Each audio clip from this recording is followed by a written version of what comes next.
This is Walter O'Keefe, inviting you to listen in on the Nightline.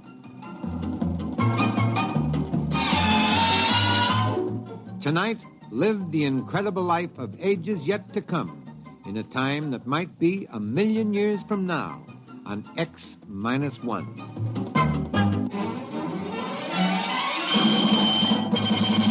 Now, an incredible story of the world beyond.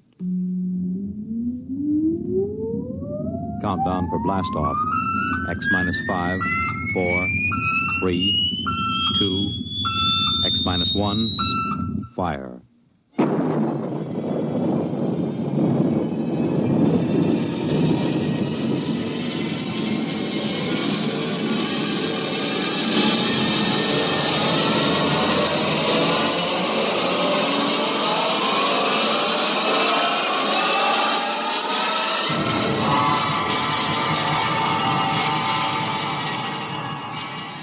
From the far horizons of the unknown come tales of new dimensions in time and space. These are stories of the future, adventures in which you'll live in 1,000,000, could be years on 1,000, maybe worlds. The National Broadcasting Company, in cooperation with Galaxy Science Fiction Magazine, presents X-1.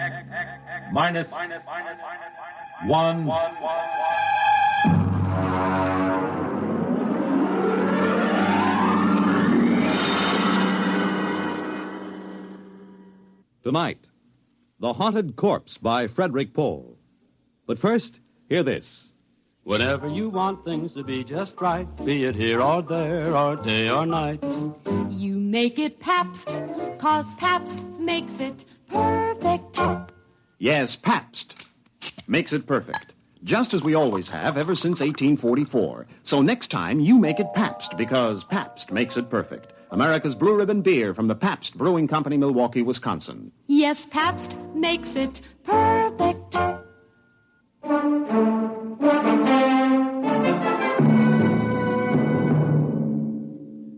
Now, X-1 and the story of The Haunted Corpse. We moved in at 0800. That's pretty good time, considering that Van Pelt turned up at the Pentagon on Thursday, and it took him till Monday morning to go in and see the general. By Tuesday, I had a task force of 135 men bivouacked around the old man's place. Corporal McCabe, my orderly, reported mission accomplished. Well, Colonel, there's a whole company dug in down the road right yonder, and Wins is all set up right here like you done ordered. We got a covey of them recon cars from the cavalry roaming like a passel of June bugs quartering a handkerchief.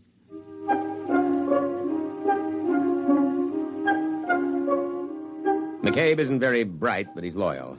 Well, about 9 in the morning, the old man woke up. I suppose the firing at the auxiliary pistol range I set up got him out of bed. Get out of here. Go on, you. Get those trucks off my lawn. Get out! Dr. Horn! Oh, what is this, the Boy Scout Jamboree? Are you the scoutmaster? Dr. Horn, I am Lieutenant Colonel Windermere, sir. My orders are to establish a security cordon about your laboratories.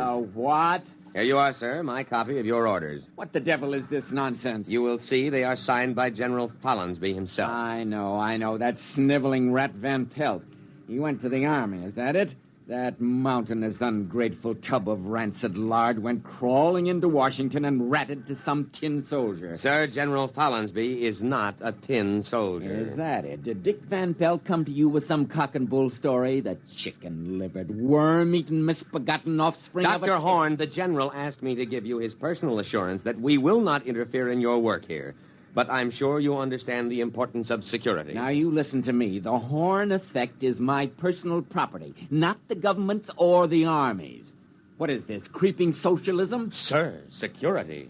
My orderly isn't cleared. Oh, that don't make no never mind, Colonel. I don't rightly grasp what he's saying nohow. McCabe, report to my tent. Oh, just when it's getting interesting. Now, Dr. Horn, I want you to know that I'm here to help you. If there's anything you want, just ask me. If you want to go into town, that can be arranged. Of course, you'd better give us 24-hour notice so we can clear the streets and check out all... Young man? Yes, sir. You may go to the devil.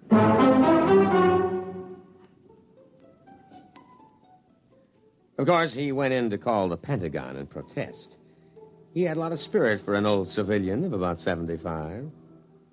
Hello? This is Dr. Eric Horn. I want to protest an invasion of my privacy. Of course, Dr. Horn, I understand.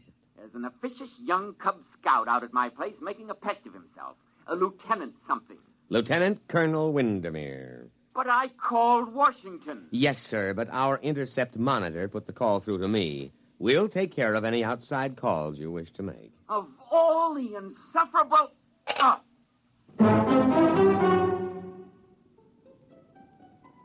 At about 0600 the next morning, I ran a surprise full-scale inspection and simulated infiltration. Hey, look there! You trigger-happy idiots! It's me, McCabe! And you simulated! You hear?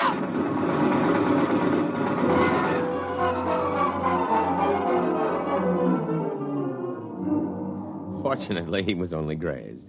The wire-stringing detail worked all night, and we had surrounded the old Victorian house with triple-strand electrified barbed wire with guard towers every 50 feet.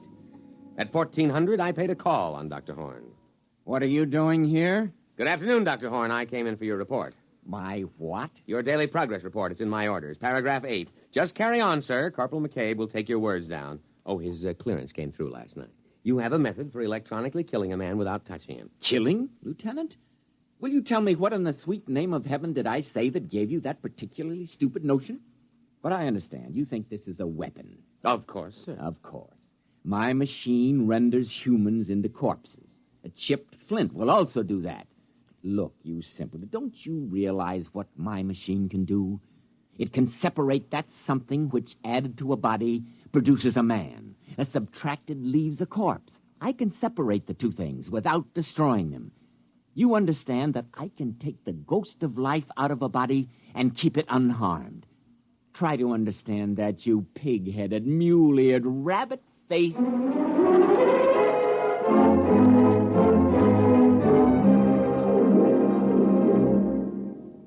You're listening to The Haunted Corpse, tonight's attraction on X-1. You know, the property value of your home depends on the well-being of your community and your neighborhood. On things like good lighting for your streets, accessible parks and playgrounds, and cleaning up slums. And what others are doing, you can do. In Michigan, a city group launched Operation Bootstrap to rehabilitate houses, clean up slums, and interest everyone in better living standards. In Pennsylvania, a local real estate board surveyed every property in town, got 500 improved and 50 hopeless slums torn down. So help clean up slums and keep up your own home as well. To help keep your community sound, get into Action. Action is a national organization designed to help you protect the well-being of your community. For free information on your particular problem, write to Action, Box 20, Radio City Station, New York 20, New York.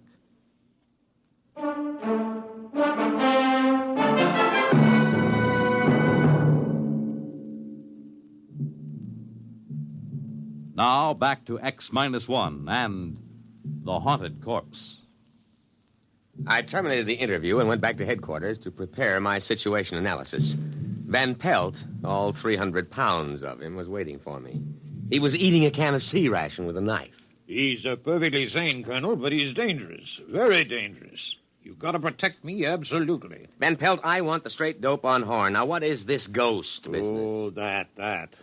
That's just his way of putting it. You see, care to join me in a can of beans? No, thank you. Well, there's a difference between a living man and a dead man, and that difference is what Dr. Horn whimsically calls a ghost.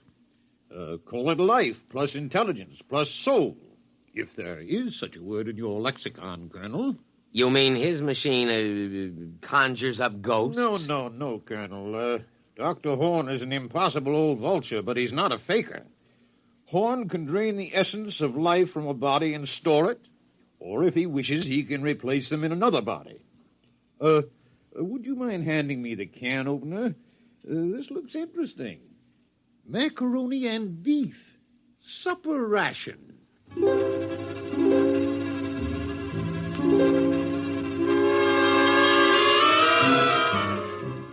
Well, so he had a machine that could take a mind out of one body and put it in another body. Well, why didn't he say so straightforwardly instead of beating around the bush like a civilian?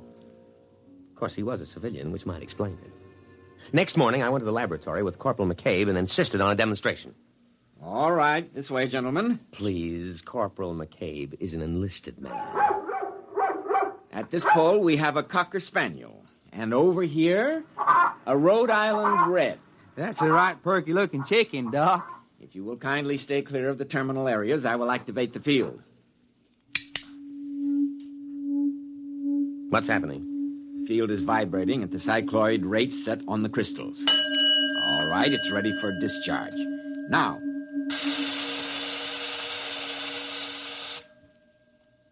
Well? Watch.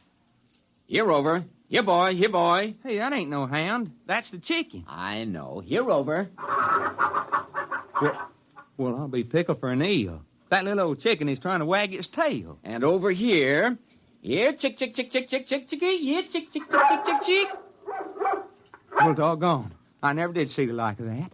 A flop-eared, honest-to-Pete dog trying to peck corn.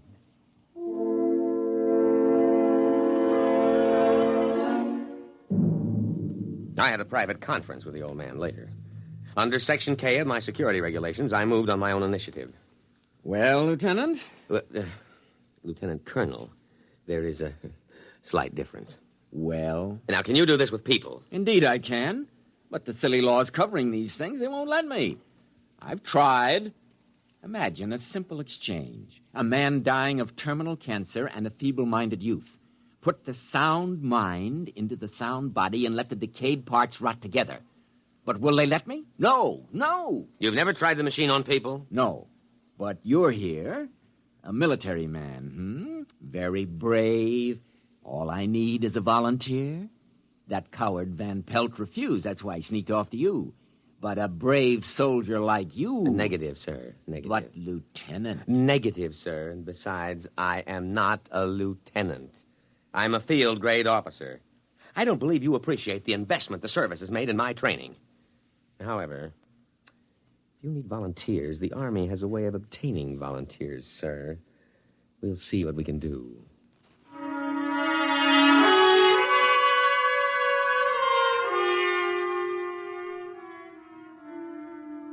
Actually, it was easy.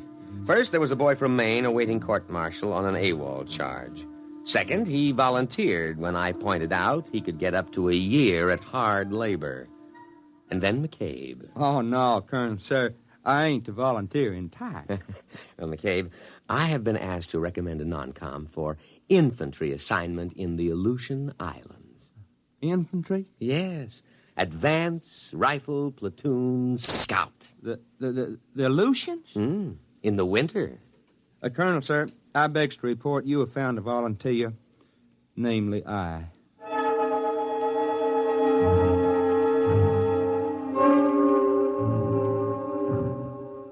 Dr. Horn had arranged the terminus of the machine poles to be tapped into metal helmets which were adjusted on the heads of the two men. This here reminds me of playing left tackle. Ready, Lieutenant? Ready. But, Colonel, sir, maybe I better not try this. Well, I mean, I cancel my GI insurance. The Aleutians? Yes, sir, Colonel, sir. Well, goodbye.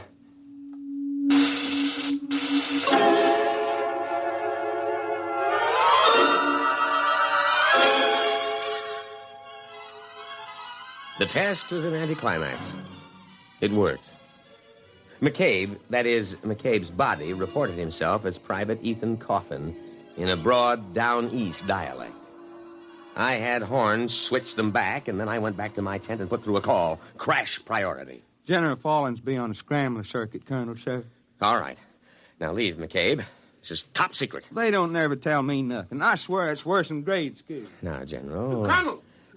Van Pelt, what's the idea of barging in? I'm making a top secret You call. didn't let Horn make his test. You didn't... Now, out, Van Pelt, out. But that's all he's been waiting for. You gotta listen to me. McCabe! Colonel! Escort Mr. Van Pelt out.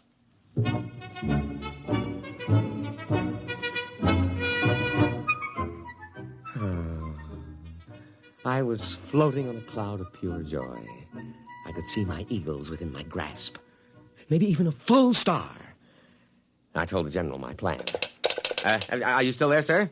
Oh, well, you see, we use the device for intelligence. Suppose someone way up top in their government should visit the United States. We switch him. Put our own man in his body, you see? Or in wartime, take a few prisoners and put our men inside their bodies. Yes, sir. Yes, sir. I can be available for a staff meeting at 0900. Yes, sir. General Windermere. Lieutenant General Windermere. Oh, why not? General of the armies. Colonel, sir. Oh. What is it, McCabe? That Mr. Van Pelt. Listen, McCabe, next time I'm on the top-secret scrambler to the Pentagon, don't you dare let anybody into the command tent. No, sir, Colonel, sir. But this here Van Pelt... I don't want to hear about him. Now let him cool his heels a while. Well, he ain't. That is, he left. Good. But he carried on something frightful. He kept saying Mr. Horn wanted to live forever. What? Screwy, ain't it? That's what he said. He said all Horn was waiting on was to make a test on human beings. He said that he's going to grab the first man he runs into and steal his body. I think he is drunk or something. McCabe, call a condition red alert. Well, what for? Don't argue. Oh, never mind. You go up to the laboratory and take Dr. Horn into custody. I'll give the alert. Now move.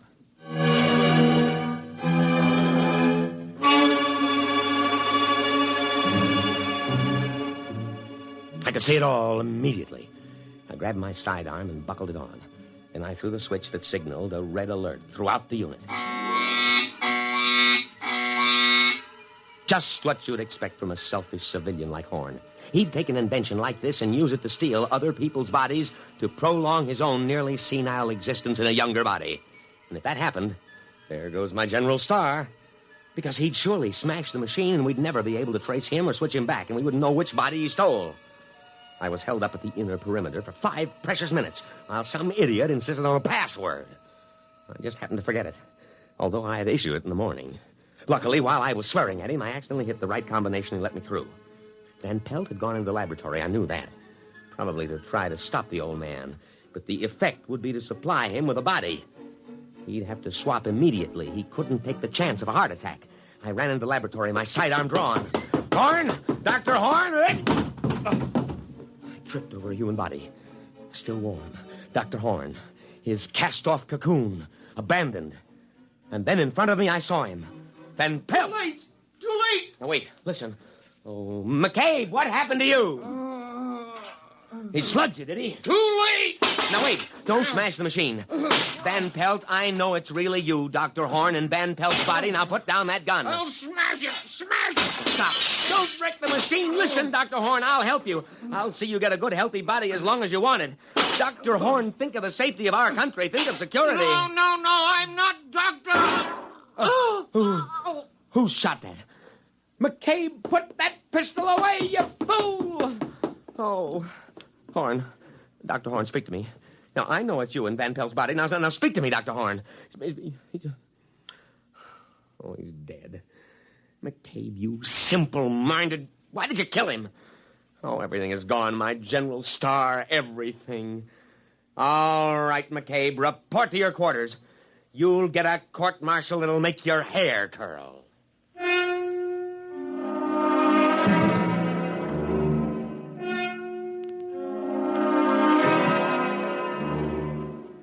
I sat there in the wrecked laboratory, and I almost cried. Everything gone, the machine, the brilliant mind that knew its secret.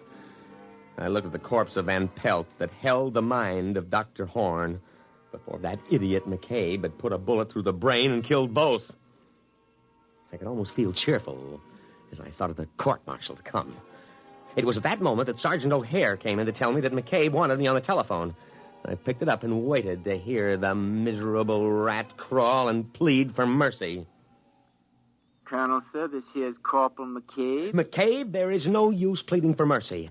I trust you have managed to find your quarters. You're under arrest. That's what I thought.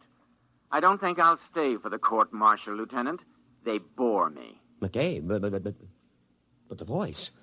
Dr. Horn. Precisely, Lieutenant, precisely. Goodbye now. If a body meet a body coming through the... Goodbye, Lieutenant. Thanks for the body.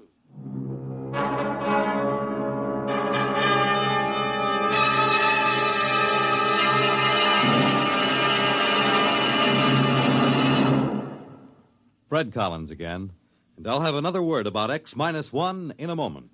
Have you ever asked yourself what this country's most important natural resource is? I'm Dorothy Olson, NBC Bandstand singing schoolteacher. Our most important resource? Well, you might consider it our mineral deposits, or our tremendous sources of water power, or maybe our great forests. Well, these are all very important natural resources, but there's one resource that's more important than all these combined: our children. Don't neglect them or their educational facilities. Poor schools breed inadequate citizens for tomorrow. And another thing, keep your youngsters in tip-top shape so that they won't miss important school days. Dress them against the weather so they won't catch needless winter colds. Check their wardrobe as they go back to school this fall to be sure that they have plenty of the right kind of clothing. Remember, our children are this nation's most important natural resource. It's your job to protect their future as they go back to school this fall. You have just heard X-1, presented by the National Broadcasting Company in cooperation with Galaxy Science Fiction Magazine. Your announcer, Fred Collins. X-1 was an NBC Radio Network production.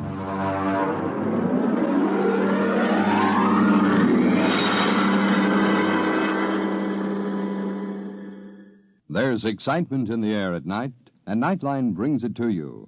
Hear Nightline with Walter O'Keefe, next on most of these NBC stations.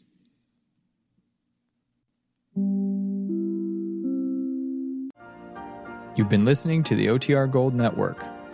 Find more classic radio at otrgold.com.